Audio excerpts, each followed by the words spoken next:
La clé a glissé de mes doigts graisseux et a heurté le sol en béton de mon garage, résonnant dans le silence comme un coup de feu. J'ai juré à voix basse, essuyant la sueur de mon front avec le dos de ma main, laissant une autre tache sombre rejoindre la collection déjà présente. Il était plus de minuit et j'aurais dû être à la maison depuis des heures, mais la Toyota de Chelsea faisait de nouveau ce bruit de grincement, et je préférais la réparer maintenant plutôt que de l'entendre se plaindre demain. C'est alors que j'ai entendu sa voix filtrer à travers les minces murs qui séparaient mon atelier de mécanique du petit bureau à l'arrière. Au début, j'ai cru qu'elle était au téléphone avec un client. Chelsea travaillait dans l'immobilier, et ses gens appelaient à toute heure. Mais ensuite, j'ai entendu le rire. Un rire bas, sensuel, le genre de rire qu'elle me réservait quand nous sortions ensemble il y a 15 ans. « Oh, Marc, tu es terrible », gloussait-elle. Marc. Pas un client. Mark Davis, de son bureau. Le Golden Boy au sourire parfait et à la BMW qui n'avait jamais besoin de réparation parce qu'il en achetait une neuve tous les 2 ans. Mark Davis, qui avait une femme nommée Laura et 2 enfants dans une petite ligue de baseball. Mark Davis, qui me serrait toujours la main un peu trop fermement au fait de bureau tout en me regardant comme si j'étais invisible. Je me suis approché furtivement de la porte du bureau, mes bottes de travail silencieuses sur le béton taché d'huile. La porte était juste assez entr'ouverte pour que j'entende chaque mot, chaque murmure haletant, chaque son qui confirmait ce que j'essayais de ne pas penser depuis 6 mois. « Je n'arrête pas de penser à la nuit dernière », disait Chelsea, sa voix baissant à ce murmure rauque qu'elle me réservait autrefois. « Quand tu as fait ce truc avec ta langue. » Je me suis reculé de la porte comme si elle était en feu, mon cœur martelant contre mes côtes si fort que j'étais sûr qu'elle l'entendrait. Ma femme depuis 12 ans se livrait à une intimité téléphonique avec son collègue à minuit dans mon bureau, probablement assise sur ma chaise, peut-être même en regardant la photo de notre mariage que je gardais sur mon bureau comme une sorte de monument pathétique à des temps meilleurs. Avant d'aller plus loin dans cette histoire, j'ai une petite demande. S'il vous plaît, abonnez-vous, laissez un j'aime, un commentaire, et appuyez sur ce bouton pour booster la chaîne afin que plus de gens puissent découvrir ces incroyables histoires de Reddit. La partie rationnelle de mon cerveau, celle qui avait bâti ce garage à partir de rien, qui pouvait diagnostiquer des problèmes de moteur au seul son, qui avait réussi à convaincre une femme comme Chelsea d'épouser un mécano comme moi, cette partie était déjà en train de calculer, de planifier. Mais le reste de moi, la partie qui se souvenait encore de ce que c'était que de croire à l'éternité, voulait juste frapper quelque chose. Au lieu de ça, j'ai attrapé mes clés et je suis sorti dans la nuit froide d'octobre, laissant Chelsea à son appel téléphonique, à ses mensonges, et à son ignorance totale du fait que son monde était sur le point de s'effondrer autour de ses pieds parfaitement manucurés. 3 jours plus tard, j'étais assis dans le bureau exigu de Tony Ricci, détective privé, le regardant faire glisser une enveloppe manie sur son bureau comme s'il distribuait des cartes dans une partie de poker à gros enjeux. Tony ressemblait exactement à ce que le casting central commanderait pour un détective privé de petite ville. Costume froissé, une barbe de 5h à 10h du matin, et des yeux qui avaient vu trop des pires impulsions de l'humanité. « Votre femme n'est pas très prudente », dit Tony, allumant sa 3e cigarette depuis que j'étais entré. La plupart des infidèles essaient au moins d'être discrets. Ces deux-là agissent comme s'ils jouaient dans leur propre film romantique. J'ai ouvert l'enveloppe et j'ai immédiatement regretté de l'avoir fait. Photo après photo de Chelsea et Mark se tenant la main dans des restaurants que je ne pouvais pas me permettre, s'embrassant sur le parking du Lakeside Motel, entrant et sortant de sa maison au bord du lac pendant que sa femme était hors de la ville. Sur une photo particulièrement brutale, Chelsea portait la robe rouge que je lui avais achetée pour notre anniversaire l'année dernière, celle qu'elle prétendait n'avoir jamais portée parce qu'elle n'était pas tout à fait juste. Reçu d'hôtel, continua Tony, faisant glisser une autre pile de papier vers moi. Toujours la même chambre, toujours payée avec sa carte de crédit. Votre femme a des goûts de luxe. Il commande du champagne en service de chambre à chaque fois. J'ai regardé un reçu daté de 3 semaines. La même nuit où Chelsea m'avait dit qu'elle travaillait tard sur l'affaire immobilière Morrison. La même nuit où je m'étais endormi sur le canapé en l'attendant, me réveillant à 3h du matin pour trouver son côté du lit encore froid. Depuis combien de temps? Demandai-je, ma voix sonnant étrange et distante même à mes propres oreilles. D'après ce que j'ai pu retrouver, au moins 8 mois, probablement plus longtemps. Tony écrasa sa cigarette et en attrapa immédiatement une autre. Ça a commencé à peu près au moment où ils ont commencé à travailler ensemble sur ce nouveau projet de développement. L'affaire de bureau classique. Longues heures, objectifs communs, toute cette intimité émotionnelle. 8 mois. Pendant que je travaillais 16 heures par jour pour maintenir le garage à flot, pendant que je sautais des repas pour m'assurer que nous pouvions payer les mensualités de sa voiture, son abonnement à la salle de sport et ses visites hebdomadaires au salon de coiffure. Elle se construisait toute une vie secrète avec un autre homme. Il y a autre chose, dit Tony, et le ton de sa voix me fit lever les yeux des photos. La femme du gars n'est pas encore au courant. Laura Davis semble être une femme gentille d'après ce que j'ai pu trouver. Bénévole à l'école des enfants, organise la vente de gâteaux de l'église. Tout le truc de la mère de banlieue. Elle n'a aucune idée que son mari joue à la maisonnette avec votre femme. Une idée commença à se former dans mon esprit. Sombre et satisfaisante, comme la première gorgée de whisky après une longue journée. Vous avez ses coordonnées? Tony haussa un sourcil, mais fit glisser une carte de visite sur le bureau. Laura Davis, consultante en design d'intérieur. Son numéro de téléphone personnel est au dos. Mais Jack, quoi que vous pensiez. Je pense qu'elle mérite de savoir la vérité, dis-je, empochant la carte avec l'enveloppe de preuve. Ne pensez-vous pas qu'elle mérite de savoir la vérité? Tony haussa les épaules et alluma sa cigarette.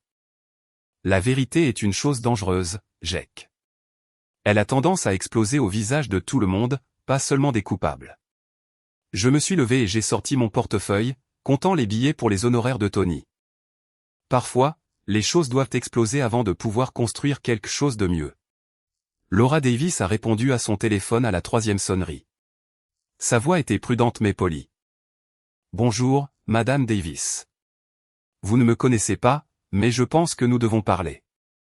C'est à propos de votre mari et de ma femme. Le silence s'est étiré si longtemps que je me suis demandé si elle avait raccroché.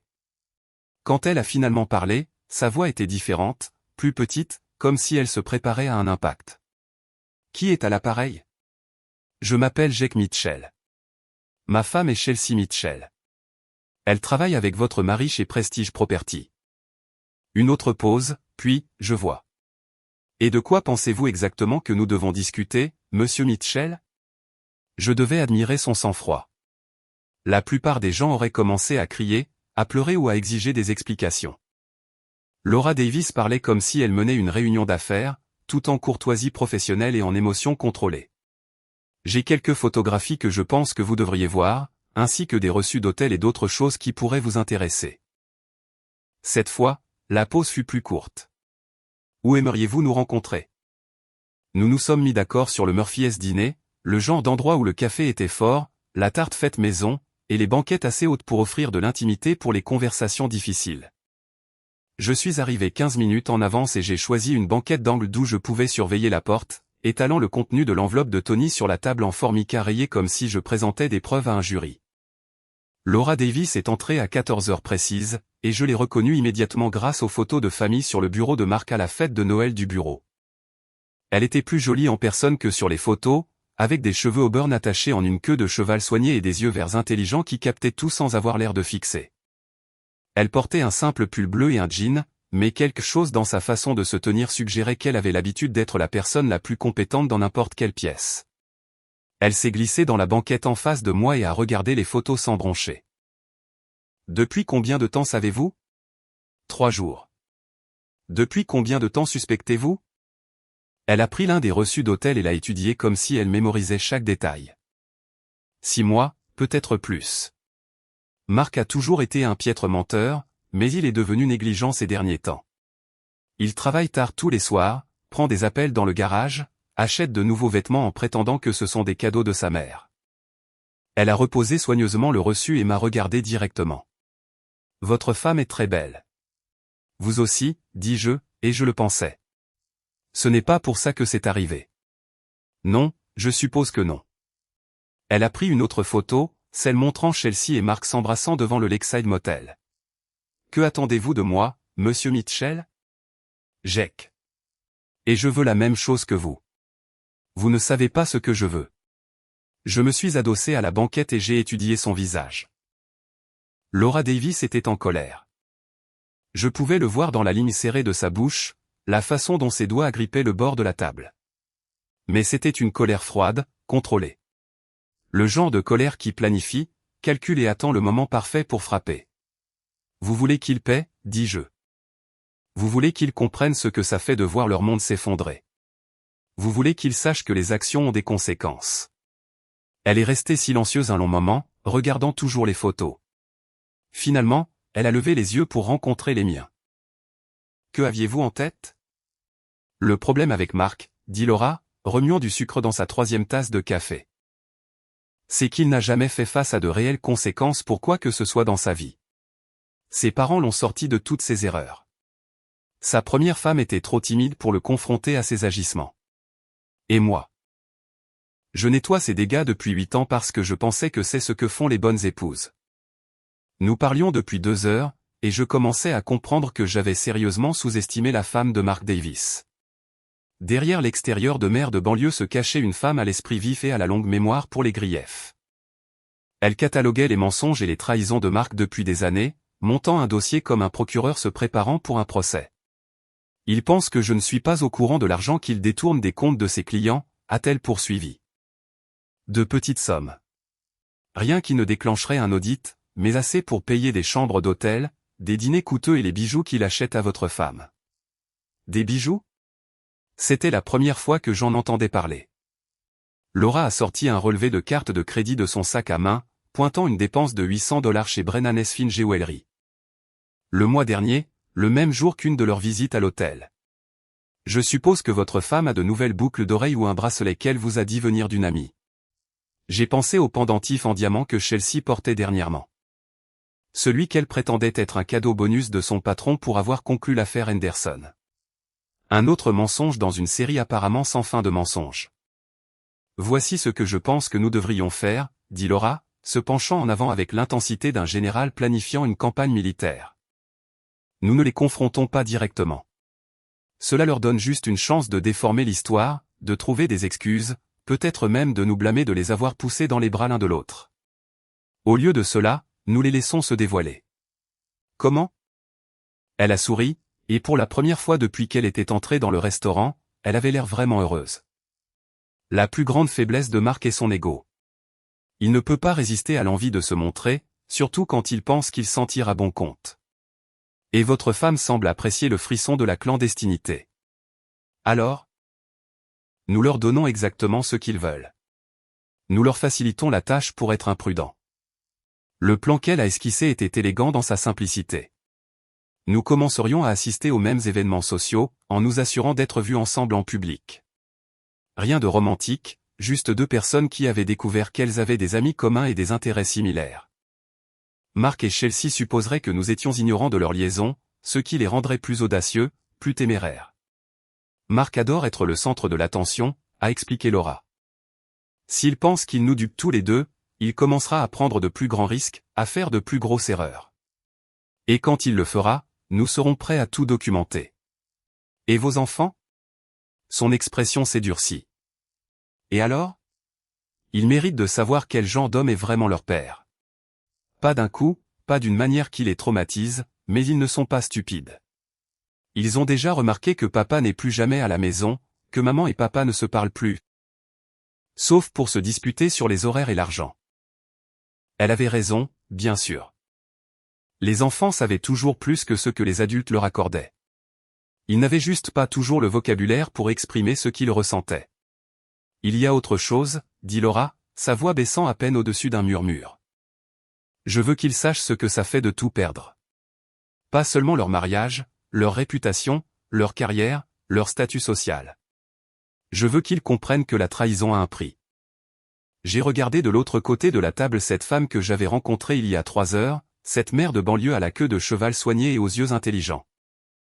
Et j'ai réalisé que je regardais quelqu'un qui pouvait être bien plus dangereux que Mark ou Chelsea ne l'avait jamais imaginé. Quand est-ce qu'on commence? Demandai-je. Le cocktail de la chambre de commerce de Lakefield était exactement le genre d'événement que Chelsea adorait et que j'évitais habituellement. Une salle remplie de gens en vêtements chers faisant la conversation sur les valeurs immobilières et les évaluations fiscales tout en buvant du vin qui coûtait plus cher la bouteille que ce que je gagnais en une journée. Mais ce soir était différent. Ce soir, j'avais un but. Laura était déjà là quand je suis arrivé, debout près de la table des apéritifs dans une robe noire à la fois élégante et discrète. Elle avait fait quelque chose de différent avec ses cheveux, les laissant tomber librement sur ses épaules, et j'ai remarqué que plusieurs hommes lui jetaient des regards. Quand elle m'a vu, elle a souri et m'a fait un signe de la main comme si nous étions de vieux amis. « Jake, je suis si contente que tu aies pu venir, » dit-elle assez fort pour que les gens autour de nous entendent. « Comment vont les affaires au garage ? On ne peut pas se plaindre. Comment le monde du design d'intérieur te traite-t-il ? » Nous sommes tombés dans une conversation facile, discutant de sujets neutres comme la météo et le prochain festival de la ville. Mais je surveillais la salle, attendant que Chelsea et Mark arrivent. Ils sont entrés ensemble, ne se tenant pas la main, mais se tenant juste un peu trop près, comme le font les gens qui essaient de cacher une connexion intime. Chelsea m'a repéré la première, et j'ai vu la surprise traverser son visage avant qu'elle ne se reprenne et ne se dirige vers nous. Elle portait de nouveau la robe rouge, celle des photos de l'hôtel, et elle était magnifique. Il m'est venu à l'esprit que c'était peut-être la dernière fois que je la verrais comme ma femme plutôt que comme la femme qui m'avait trahi. « Jake, qu'est-ce que tu fais ici ?» a-t-elle demandé, m'embrassant sur la joue en guise de salutation. « Tu détestes ces choses. » « Laura m'a convaincu de venir, » dis-je, désignant ma nouvelle amie. « Chelsea, voici Laura Davis. » Laura, ma femme, Chelsea. Les deux femmes se sont serrées la main, et j'ai observé attentivement leur visage. Le sourire de Chelsea était poli, mais méfiant. Elle a reconnu le nom, mais ne pouvait pas tout à fait le situer. L'expression de Laura était parfaitement amicale, ne laissant aucun indice qu'elle savait exactement qui était Chelsea et ce qu'elle faisait avec le mari de Laura. « Davis, » répéta Chelsea, « ce nom me dit quelque chose. »« Mon mari travaille aussi dans l'immobilier, » dit Laura. « Mark Davis de Prestige Property. »« Je crois que vous travaillez ensemble. »« Oh, oui, Mark. » Le sourire de Chelsea devint plus sincère. « Il est merveilleux. Un homme de famille si dévoué. » Je devais admirer le sang-froid de Laura. Si quelqu'un venait de louer le dévouement familial de mon conjoint infidèle, je lui aurais probablement jeté un verre au visage. Laura a juste hoché la tête et a dit « oui ». Il travaille certainement toujours tard, mettant toujours ses clients en premier. Mark est apparu au coude de Chelsea, et la température dans notre petit cercle semblait chuter de plusieurs degrés. Il avait l'air nerveux, ses yeux passant de Laura à moi, comme s'il essayait de calculer les chances que nous ayons compris ce qui se passait. « Chérie, » dit Laura, se tournant vers lui avec un grand sourire. « Regarde qui j'ai rencontré. C'est Jake Mitchell, le mari de Chelsea. Jake, voici mon mari, Mark. » Nous nous sommes serrés la main, et la paume de Mark était moite de sueur. « Ravi de vous rencontrer, Jake. J'ai beaucoup entendu parler de vous. »« C'est drôle, je n'ai presque rien entendu sur vous, » ai-je répondu, gardant une voix amicale, mais laissant transparaître juste une pointe d'agressivité. Chelsea ne parle pas beaucoup de travail quand elle est à la maison. Eh bien, vous savez comment c'est, dit Mark en riant un peu trop fort. Les conversations de travail peuvent être assez ennuyeuses pour les étrangers.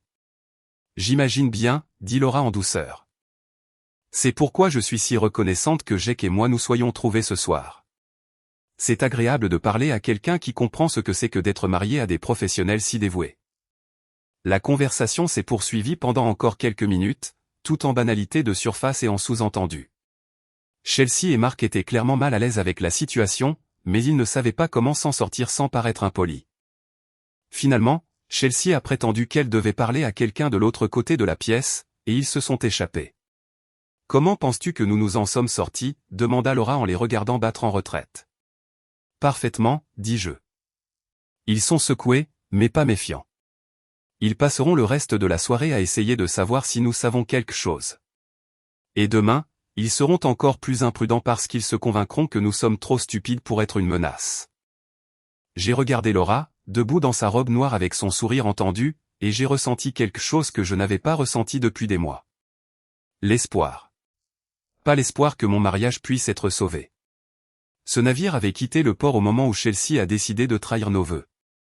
Mais l'espoir que peut-être, juste peut-être, la justice était possible. 2 semaines après le cocktail de la chambre de commerce, Laura m'a appelé au garage avec une nouvelle qui a considérablement égayé ma journée. « Mark emmène votre femme à sa maison au bord du lac ce week-end, » dit-elle sans préambule. « Il pense que je rends visite à ma sœur à Albany, mais en fait, je vais séjourner au Marriott du centre-ville avec un très bon appareil photo et une vue très claire sur son allée. »« Comment sais-tu qu'ils y seront ?»« Parce que je l'ai suggéré. » J'ai joué l'épouse dévouée, lui disant à quel point il avait l'air stressé, qu'il avait besoin d'un week-end pour se détendre et se ressourcer. Je lui ai même fait une valise et préparé des sandwichs pour le voyage. J'ai dû rire. Tu lui as fait sa valise pour un week-end avec sa maîtresse? Je lui ai fait sa valise avec des vêtements de 2 tailles trop petites et des sandwichs à la mayonnaise périmée. S'il doit me tromper, il sera au moins mal à l'aise en le faisant. La maison au bord du lac était la fierté et la joie de Marc depuis qu'il l'avait achetée il y a 3 ans. Une structure moderne en verre et en cèdre perchée sur les rives de Crystal Lake, à environ 50 km de Lakefield. Il m'avait montré des photos à la fête de Noël du bureau, se vantant des planchers chauffants, de la cave à vin et du jacuzzi sur la terrasse. À l'époque, j'avais ressenti une pointe d'envie pour un homme qui pouvait se permettre de tels luxes. Maintenant, je ne ressentais que du dégoût.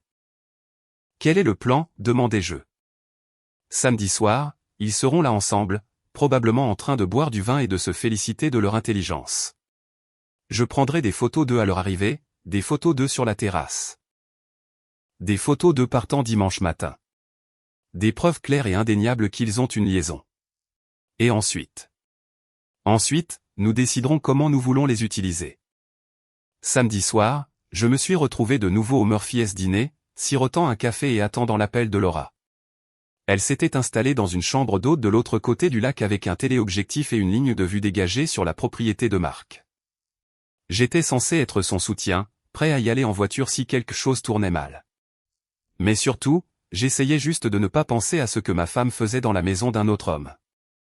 Mon téléphone a vibré à 20h30. Ils sont là, dit Laura. Ils viennent d'arriver dans sa BMW. Ta femme porte un sac de voyage. Comment ont-ils l'air? Heureux, détendus, comme s'ils n'avaient aucun souci au monde. Il y eut une pause, et je pouvais entendre le déclic de l'appareil photo. Elle porte une robe d'été blanche, très jolie, très inappropriée pour octobre, mais je suppose qu'elle prévoit de passer la majeure partie du week-end à l'intérieur. Les mises à jour ont continué tout au long de la soirée. Marc grillant des steaks sur la terrasse pendant que Chelsea mettait la table. Les deux partageant du vin et regardant le coucher du soleil. Chelsea en bikini, entrant dans le jacuzzi malgré le temps frais. Chaque détail était comme un petit couteau dans ma poitrine. Mais je me suis forcé à écouter, à me souvenir, à laisser la colère monter. Il rentre à l'intérieur maintenant, rapporta Laura vers 23h. Les lumières viennent de s'allumer dans la chambre principale. Je n'ai pas besoin d'entendre cette partie, dis-je rapidement. Non, je suppose que non. Je t'appellerai demain matin quand ils partiront. J'ai passé la nuit de samedi dans mon garage à travailler sur la reconstruction d'un moteur qui n'avait pas besoin d'être terminé avant la semaine suivante. C'était mieux que de rester à la maison dans le lit que j'avais partagé avec Chelsea pendant 12 ans, me demandant si elle faisait avec Marc des choses qu'elle avait cessé de faire avec moi des mois auparavant. Laura a appelé à 10h dimanche matin. Il charge la voiture.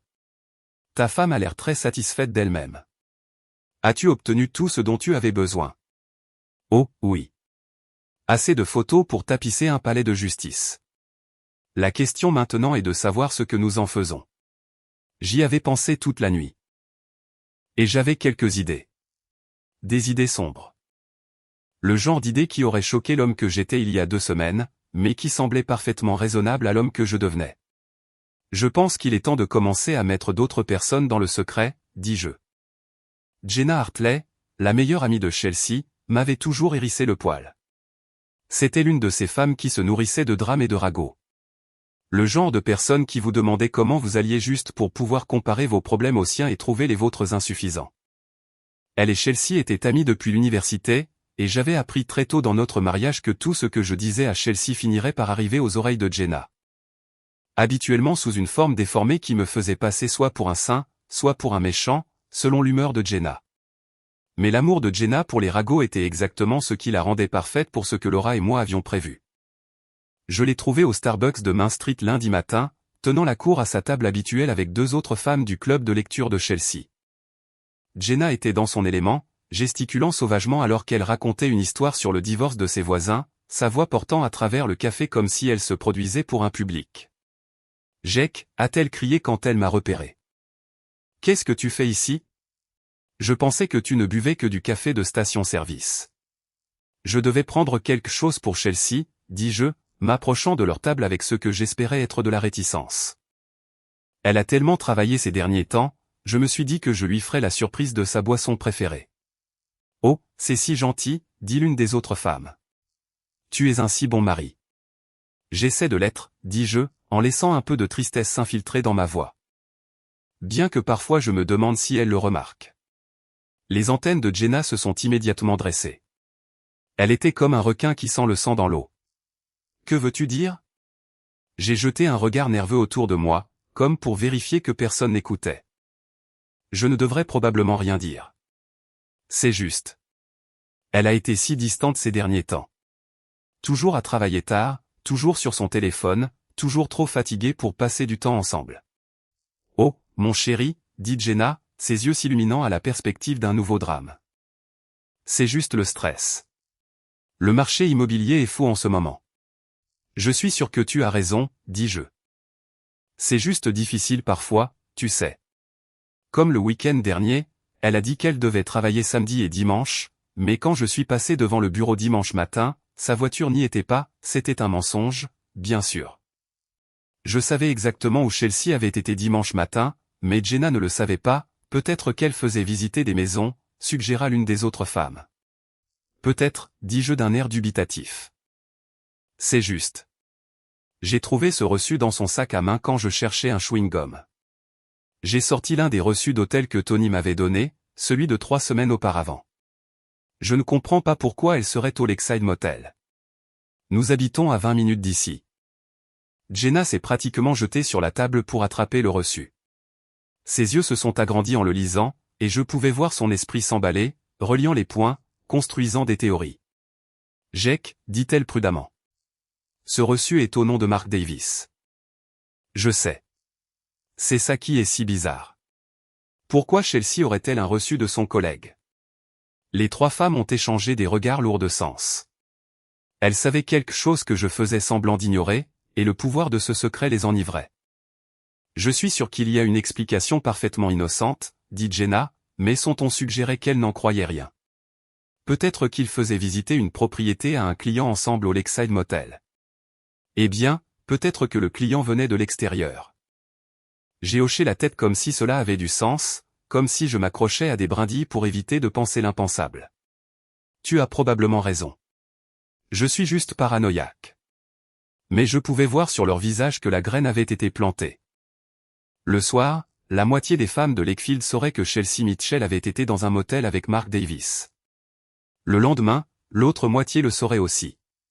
Et à la fin de la semaine, l'histoire aurait grandi et muté jusqu'à ne ressembler que de loin à la vérité. Mais les faits essentiels resteraient. J'ai acheté le latte préféré de Chelsea et je suis allé à son bureau, jouant le rôle du mari dévoué apportant à sa femme une friandise en milieu de matinée.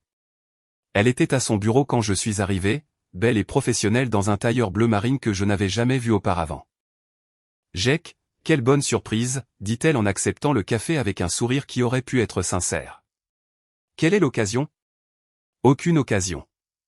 Je pensais juste à toi. » Elle a semblé touchée, et pendant un instant, j'ai presque ressenti de la culpabilité pour ce que j'étais en train de mettre en mouvement. Puis je me suis souvenu des photos de la maison au bord du lac, du son de sa voix lors de cet appel téléphonique de minuit, des 8 mois de mensonges et de tromperies, et la culpabilité s'est évaporée. « Tu es si gentil », dit-elle en se levant pour m'embrasser. « Je ne te mérite pas. »« Non », ai-je convenu en silence. « Vraiment pas. » La beauté des ragots de petite ville et leur efficacité. L'information se propage à travers les réseaux sociaux comme de l'eau dans une éponge, atteignant tous les recoins de la communauté en quelques jours.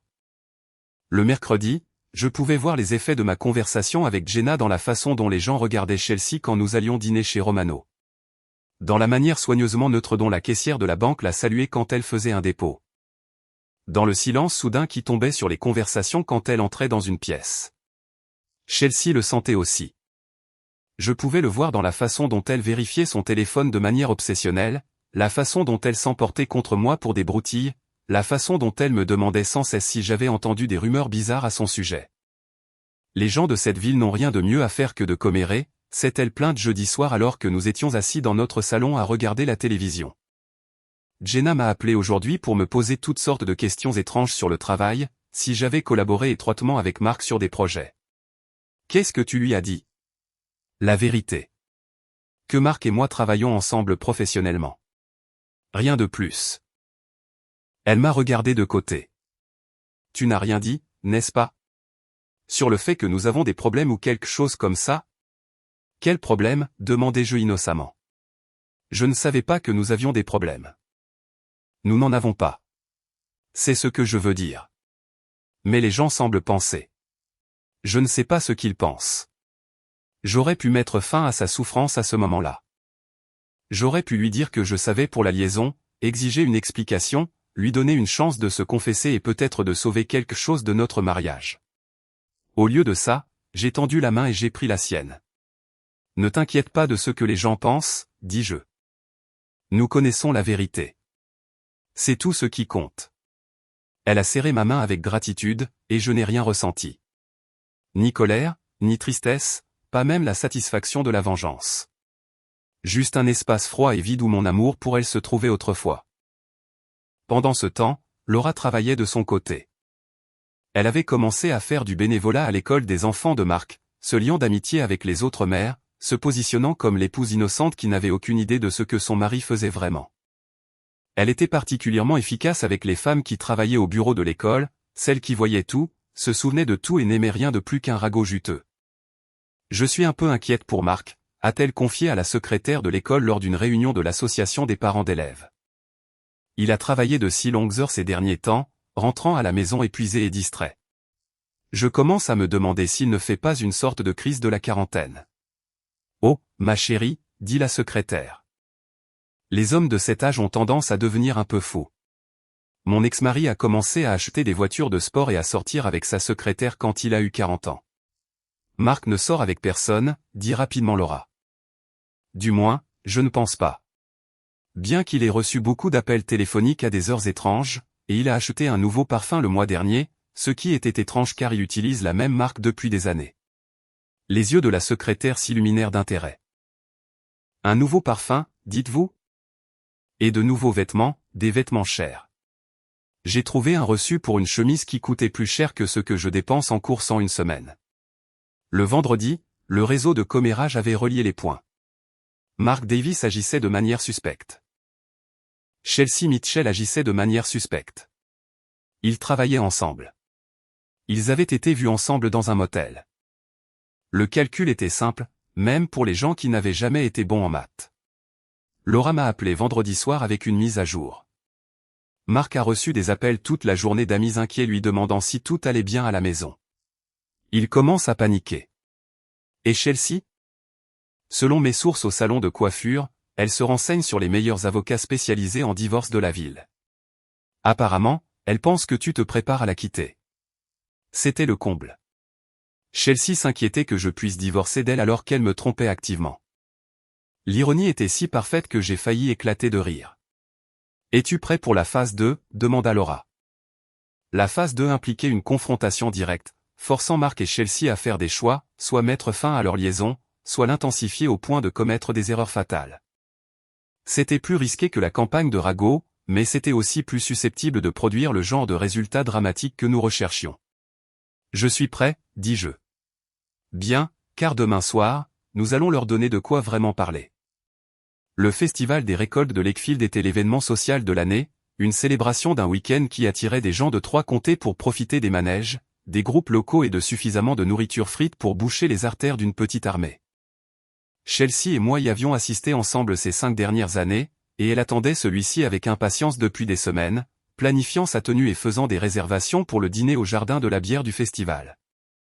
Ce qu'elle ne savait pas, c'est que Laura et moi avions fait nos propres plans.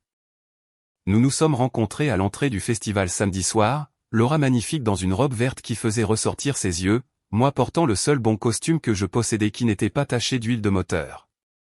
Nous avions convenu d'arriver séparément et de nous rencontrer par hasard, juste 2 conjoints solitaires dont les partenaires étaient trop occupés par le travail pour passer du temps aux événements communautaires. « Jake !» s'est exclamée Laura en agitant la main comme si elle était vraiment surprise de me voir. « Je ne m'attendais pas à te voir ici. » Chelsea travaille tard à nouveau, dis-je avec un sourire désolé. Une grosse urgence client. J'ai failli rester à la maison, mais je me suis dit que je devais sortir. Marc travaille aussi. On dirait que tout le monde dans l'immobilier a des urgences ce week-end. Nous avons acheté des billets et avons déambulé dans le festival ensemble, engageant une conversation décontractée et nous arrêtant pour regarder la fanfare du lycée local se produire sur la scène principale. Pour quiconque nous observait, nous ressemblions exactement à ce que nous prétendions être, deux personnes appréciant la compagnie de l'autre sans aucune connotation romantique. Mais je surveillais la foule, cherchant des visages familiers, attendant que la nouvelle se répande que Jake Mitchell et Laura Davis avaient été vus ensemble au festival.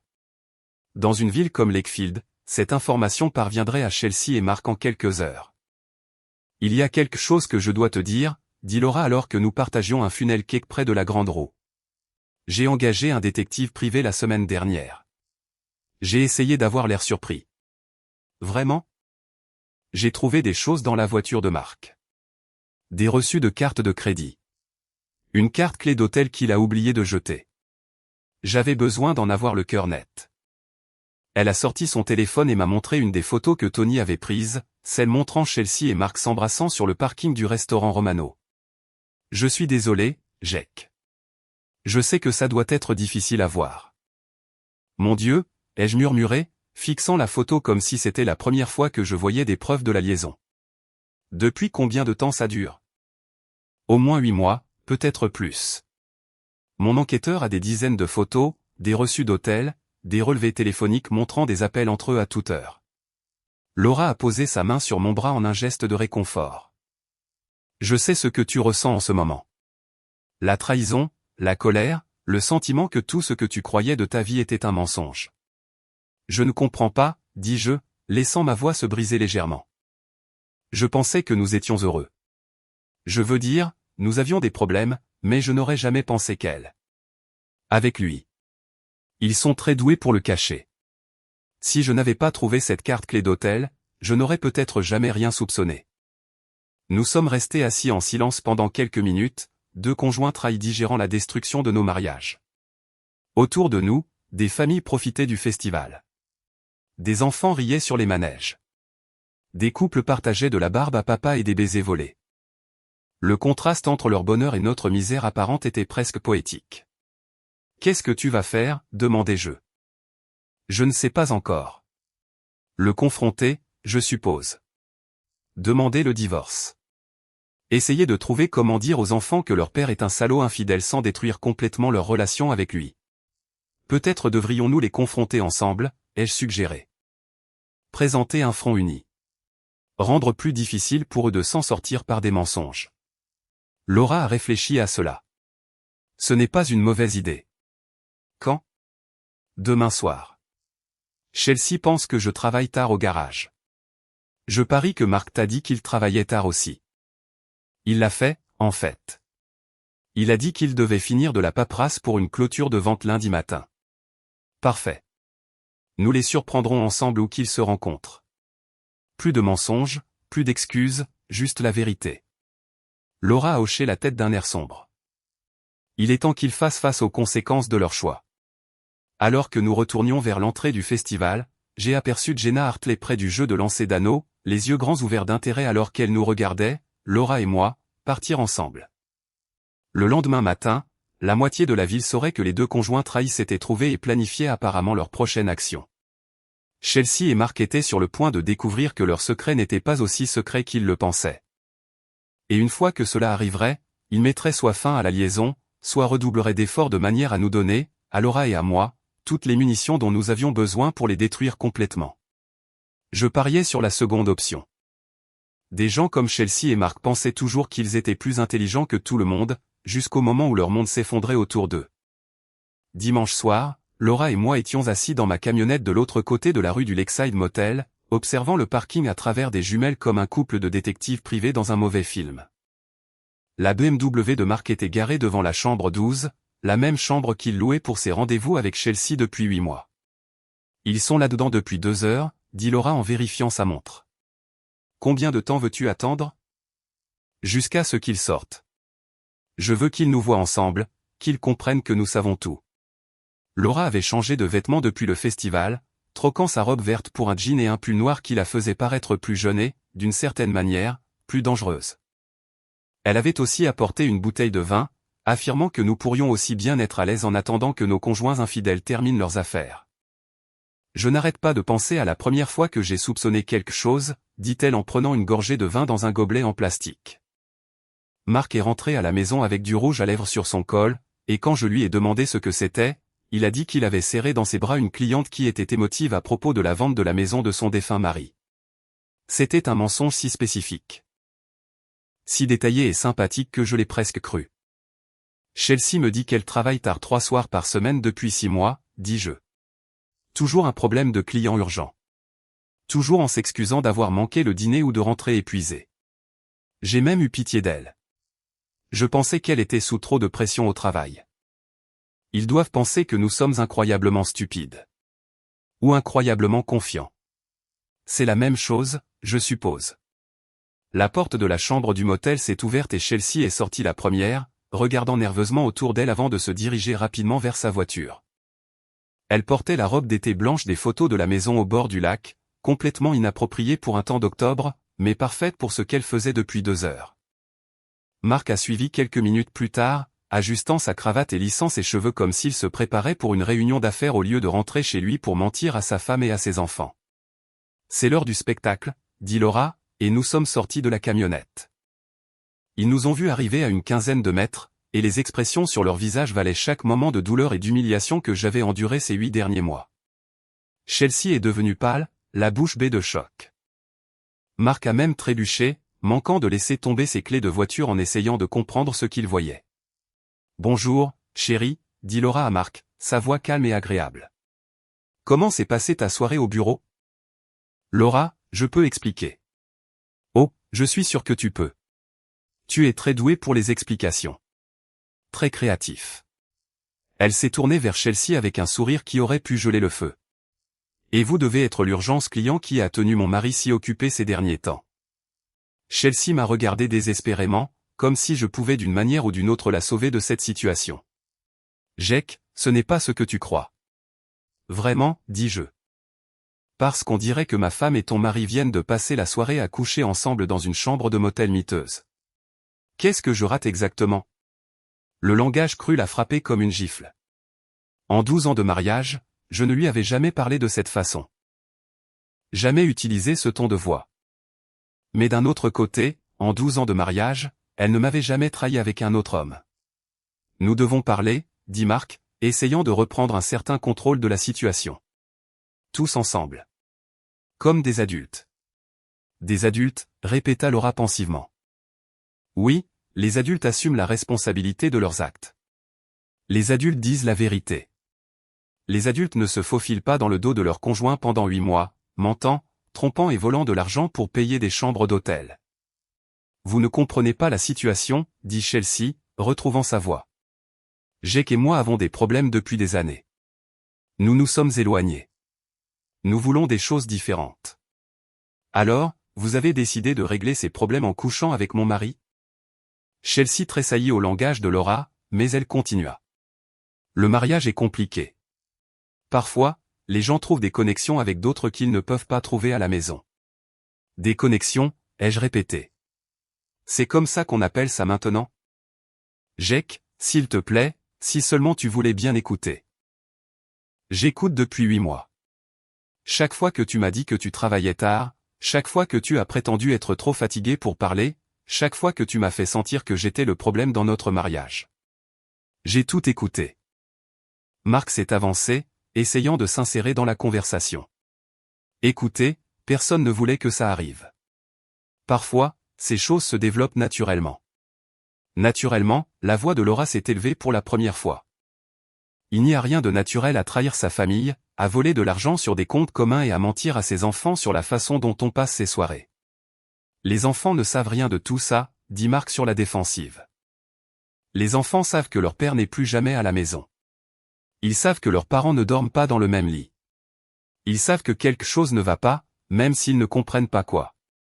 J'ai observé cet échange avec un sentiment de satisfaction croissant. C'était exactement ce que j'avais espéré. Chelsea et Marc démasqués, forcés de défendre l'indéfendable, leur mensonge soigneusement construit s'effondrant sous le poids de la vérité. « Que voulez-vous de nous » demanda Chelsea, des larmes commençant à se former dans ses yeux. Que voulez-vous que nous disions? Je veux que vous compreniez que les actions ont des conséquences, dis-je. Je veux que vous sachiez que vous ne pouvez pas simplement détruire la vie des gens et vous en aller sans payer le prix. Quel genre de prix? Demanda Marc, et je pouvais entendre la peur dans sa voix. Laura et moi avons échangé un regard. Nous avions longuement discuté de ce moment, planifié exactement ce que nous dirions le moment venu. Nous vous contacterons, dit finalement Laura. Vous deux. Très bientôt. Et sur ce, nous sommes retournés à ma camionnette, laissant Chelsea et Marc debout sur le parking du motel avec les débris de leur relation secrète éparpillés autour d'eux comme du verre brisé. Les jours suivants se sont écoulés dans un tourbillon d'avocats, de relevés bancaires et d'appels téléphoniques de plus en plus désespérés de Chelsea, me suppliant de discuter des choses comme des adultes rationnels. J'ai ignoré la plupart de ces appels, les laissant aller à la messagerie vocale pour pouvoir écouter sa voix se briser alors qu'elle essayait d'expliquer 8 mois de trahison systématique. Laura et moi nous voyons quotidiennement maintenant. Parfois au Murphy's dîner, parfois au parc où ses enfants jouaient après l'école, toujours en public où les gens pouvaient nous voir ensemble. Nous n'essayions plus de cacher notre amitié. En fait, nous voulions que tout le monde à Lakefield sache que les deux conjoints trahis s'étaient trouvés et planifiaient leur réponse ensemble. Marc dort dans la chambre d'amis, a rapporté Laura mercredi après-midi alors que nous regardions sa fille Emma jouer sur les balançoires. Il n'arrête pas d'essayer de me convaincre que la liaison n'était qu'une erreur, un moment de faiblesse qui a dégénéré. Qu'est-ce que tu lui as dit? Que 8 mois, ce n'est pas un moment. Et payer des chambres d'hôtel avec notre carte de crédit commune, ce n'est pas de la faiblesse, c'est du vol. Je devais admirer la précision de Laura avec les mots. Elle avait une façon de trancher dans le vif qui me semblait à la fois séduisante et intimidante. Chelsea a dit aux gens que notre mariage était déjà terminé, dis-je. Que nous vivions comme des colocataires depuis des années et que la liaison n'était que le coup de grâce. Comme c'est généreux de sa part de vous mettre tous les deux hors de votre misère, n'est-ce pas? Je devrais probablement la remercier pour son sacrifice. Nous sommes restés assis dans un silence confortable pendant un moment, regardant Emma et son jeune frère jouer avec les autres enfants. Il m'est venu à l'esprit que c'était le moment le plus détendu que j'avais ressenti depuis des mois, assis ici avec une femme qui comprenait exactement ce que je traversais, qui partageait ma colère et mon désir de justice. J'ai réfléchi à ce dont nous avons discuté, a finalement dit Laura, sur le fait de s'assurer qu'ils subissent de réelles conséquences. Et je pense qu'il est temps d'arrêter d'être subtil. Le plan que Laura a esquissé était élégant dans sa simplicité et dévastateur dans son impact potentiel. Nous assisterions ensemble au prochain banquet de remise des prix de Prestige Property, l'événement annuel en cravate noire où l'entreprise récompensait ses meilleurs éléments et ses plus grosses affaires. Chelsea et Marc y seraient tous les deux. Chelsea était nominée pour un prix et Marc présentait l'une des catégories. Nous arriverons ensemble, nous nous assiérons ensemble, nous ferons comprendre à tout le monde dans leur cercle professionnel que nous sommes au courant de la liaison et que nous nous soutenons mutuellement dans les suites, a expliqué Laura. Leurs collègues, leurs patrons, leurs plus gros clients, tout le monde nous verra et comprendra ce qui se passe. Cela ne nuira-t-il pas aussi à ta réputation? Que les gens sachent que Marc t'a trompé. Le sourire de Laura était aussi tranchant qu'une lame. Jake, ce n'est pas moi qui ai rompu mes vœux de mariage. Ce n'est pas moi qui ai volé de l'argent pour payer des chambres d'hôtel. Ce n'est pas moi qui ai menti à mes enfants et trahi ma famille. Je n'ai rien à me reprocher. Elle avait raison, bien sûr. La honte appartenait entièrement à Chelsea et Marc. Laura et moi nous assurions simplement que cette honte soit correctement distribuée. Il y a autre chose, a poursuivi Laura. J'ai examiné les dossiers financiers de Marc, et j'ai trouvé des anomalies intéressantes.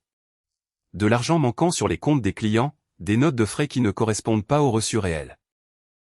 Des frais de carte de crédit qu'il prétendait être des dépenses professionnelles mais qui étaient en fait des achats personnels. Il a détourné de petites sommes, rien qui ne déclencherait un audit. Mais assez pour constituer un schéma de vol.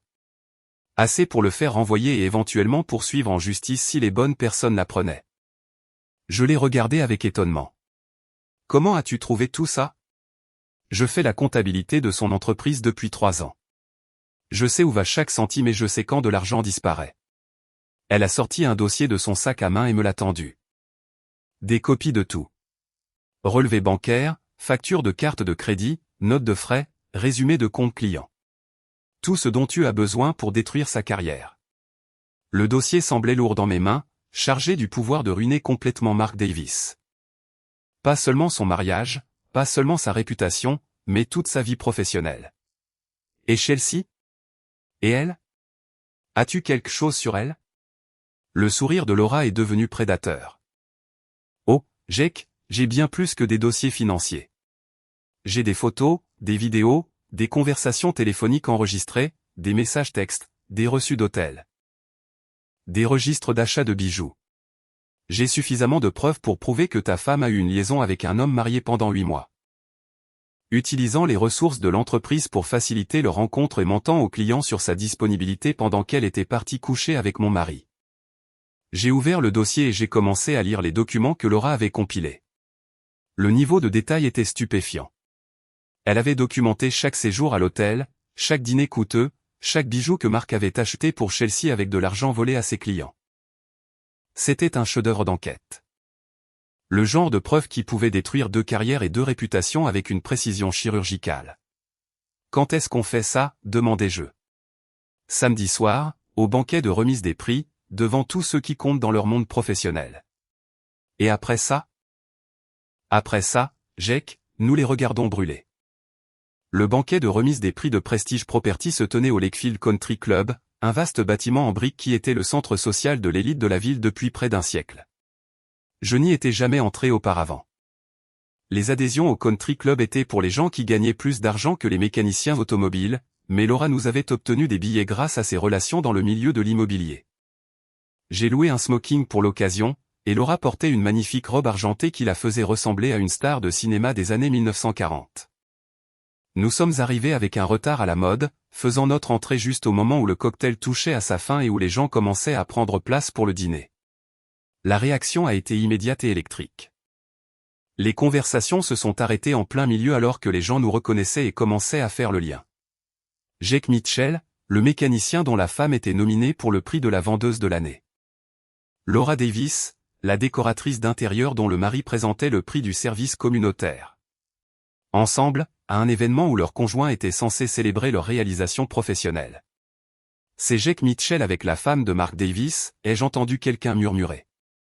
Pourquoi sont-ils ici ensemble? Où sont Chelsea et Mark? Nous avons trouvé notre table. Laura avait fait en sorte que nous soyons assis directement dans le champ de vision de Mark lorsqu'il ferait sa présentation, et nous nous sommes installés pour profiter du spectacle. Chelsea était à 3 tables de là, portant une robe noire qui coûtait probablement plus cher que ce que je gagnais en une semaine, le visage pâle de choc en nous voyant prendre place. Mark était à la table d'honneur avec les autres présentateurs, et je pouvais le voir chuchoter de toute urgence à l'homme à côté de lui, essayant probablement de comprendre comment gérer ce développement inattendu. Mesdames et messieurs, a annoncé le maître de cérémonie, veuillez accueillir Mark Davis pour présenter le prix du service communautaire de cette année. Mark s'est dirigé vers le podium sur des jambes chancelantes, sa confiance habituelle remplacée par une nervosité évidente. Il a tâtonné avec ses notes, s'est éclairci la gorge plusieurs fois et a continué à jeter des regards dans notre direction comme s'il s'attendait à ce que nous nous levions et commencions à crier des accusations. Le prix du service communautaire, a-t-il commencé, sa voix se brisant légèrement, est décerné au professionnel de l'immobilier qui a apporté la plus grande contribution à notre communauté locale par le biais du bénévolat et des dons de bienfaisance. Pendant que Mark débitait son discours préparé, Laura s'est penchée et m'a chuchoté à l'oreille, « Es-tu prêt ?» J'ai hoché la tête, mon cœur battant la chamade d'anticipation et d'adrénaline. Le gagnant de cette année, a poursuivi Mark, a consacré d'innombrables heures à des œuvres de charité locale, organisé des événements de collecte de fonds et a constamment démontré les valeurs qui rendent notre communauté forte. Le gagnant est... Laura s'est levée. « Excusez-moi, dit-elle, sa voix portant clairement à travers la salle de bal silencieuse. Je suis désolé d'interrompre, mais je pense que tout le monde ici mérite de connaître la vérité sur l'homme qui fait cette présentation. » Le silence qui a suivi était assourdissant.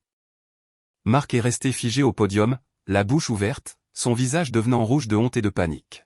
« Je m'appelle Laura Davis, a-t-elle poursuivi. Et Mark Davis est mon mari. Ou plutôt, il était mon mari jusqu'à ce que je découvre qu'il a une liaison avec Chelsea Mitchell depuis 8 mois, utilisant de l'argent volé sur les comptes de ses clients pour payer des chambres d'hôtel et des cadeaux coûteux. » La foule a éclaté en murmures et en hoquets de surprise. J'ai vu Chelsea se lever à moitié de sa chaise, puis se rasseoir comme si ses jambes ne pouvaient plus la soutenir. J'ai des photographies, a dit Laura en sortant une enveloppe manille. Des reçus d'hôtel, des relevés bancaires montrant des retraits non autorisés sur des comptes clients, des messages textes, des relevés téléphoniques. 8 mois de preuves documentant un schéma systématique d'adultère, de vol et de faute professionnelle. Marc a essayé de reprendre le contrôle. Laura, s'il te plaît, ce n'est pas l'endroit. C'est exactement l'endroit, dit-elle fermement. Ces gens vous ont fait confiance pour leurs affaires, leur argent, leur réputation professionnelle. Ils méritent de savoir quel genre d'homme vous êtes vraiment. Je me suis levé à côté d'elle et l'attention de la salle s'est tournée vers moi. Je m'appelle Jake Mitchell, ai-je dit. Chelsea Mitchell est ma femme. Où était ma femme jusqu'à ce qu'elle décide que ses vœux de mariage signifiaient moins pour elle qu'une liaison avec un homme marié qui vole ses clients. Le maître de cérémonie a essayé de rétablir l'ordre. Mesdames et messieurs, peut-être devrions-nous. Non, a dit Laura sèchement. Nous sommes restés silencieux assez longtemps. Nous avons protégé leur réputation, couvert leurs mensonges, trouvé des excuses à leur comportement. Mais les actions ont des conséquences. Et il est temps que Marc et Chelsea fassent face aux leurs. Elle a commencé à distribuer des copies des preuves aux tables voisines, et j'ai regardé les gens examiner les photographies et les documents avec un choc et un dégoût croissant. C'étaient les collègues de Chelsea et Marc, leurs clients, leurs pairs professionnels, les personnes dont ils avaient besoin du respect et de la confiance pour maintenir leur carrière. Chelsea a finalement retrouvé sa voix. C'est une affaire privée, a-t-elle dit en se levant avec autant de dignité qu'elle le pouvait. Cela ne regarde personne d'autre. Cela regarde tout le monde, ai-je répondu. Quand vous utilisez les ressources de l'entreprise pour mener votre liaison, quand vous mentez aux clients sur votre disponibilité, quand vous volez de l'argent pour payer des chambres d'hôtel, cela cesse d'être privé. Marc a abandonné le podium et s'est dirigé rapidement vers la sortie, mais la voix de Laura l'a arrêté. Tu ne veux pas expliquer à tout le monde comment tu as justifié le vol sur le compte séquestre des Henderson pour acheter des bijoux à ta maîtresse? Il s'est retourné, le visage tordu de rage. Espèce de sorcière vengeresse. Tu vas tout détruire. Non, Marc. Tu as tout détruit. Je m'assure juste que tout le monde sache qui est responsable. La confrontation s'est poursuivie pendant plusieurs minutes, Chelsea et Marc essayant désespérément de minimiser les dégâts pendant que Laura et moi détruisions méthodiquement leur réputation professionnelle avec des preuves documentées de leur mauvaise conduite. Au moment où la sécurité de l'hôtel est arrivée pour nous escorter dehors, la moitié de la salle était au téléphone, propageant la nouvelle à des collègues qui n'avaient pas été là pour assister au spectacle de première main. Alors que nous traversions le parking du country club, Laura a pris mon bras et a souri avec une satisfaction sincère. Comment penses-tu que ça s'est passé? Mieux que ce que j'espérais, dis-je. Beaucoup mieux. Derrière nous, nous pouvions entendre le chaos continuer à l'intérieur de la salle de bal. Des voix s'élevaient sous le choc et l'indignation alors que les gens digéraient ce qu'ils venaient de voir. Les carrières de Chelsea et Marc étaient finies, leur réputation détruite, leur relation professionnelle définitivement endommagée. La justice, pensais-je, avait enfin été rendue. Mais nous n'avions pas encore terminé. Pas tout à fait. Épilogue, le prix de la trahison 6 mois plus tard, je travaillais sous le capot d'une Mustang de 1967 quand Laura est entrée dans mon garage, portant 2 tasses de café et arborant un sourire qui faisait encore battre mon cœur un peu plus vite. Comment avance la restauration? A-t-elle demandé en me tendant l'une des tasses. Lentement mais sûrement. Elle devrait être prête pour le salon de l'auto le mois prochain. Nous nous voyons régulièrement depuis le banquet de remise des prix, non pas comme des conspirateurs planifiant une vengeance, mais comme 2 personnes qui avaient trouvé quelque chose d'inattendu dans les décombres de leur mariage. Ce n'était pas de l'amour, pas encore. Mais c'était la possibilité de l'amour, ce qui était plus que ce que l'un ou l'autre d'entre nous s'attendait à trouver. Des nouvelles de Chelsea, demanda Laura. Son avocat a appelé hier. Elle veut rediscuter de la répartition des biens. J'ai essuyé mes mains sur un chiffon et j'ai pris une gorgée de café. Apparemment, son nouveau travail à Albany ne paie pas aussi bien que son ancien. Chelsea avait été contrainte de quitter Prestige Property dans la semaine qui a suivi le banquet. Le scandale avait rendu impossible pour elle de maintenir des relations avec les clients, et l'entreprise ne pouvait pas se permettre de la garder.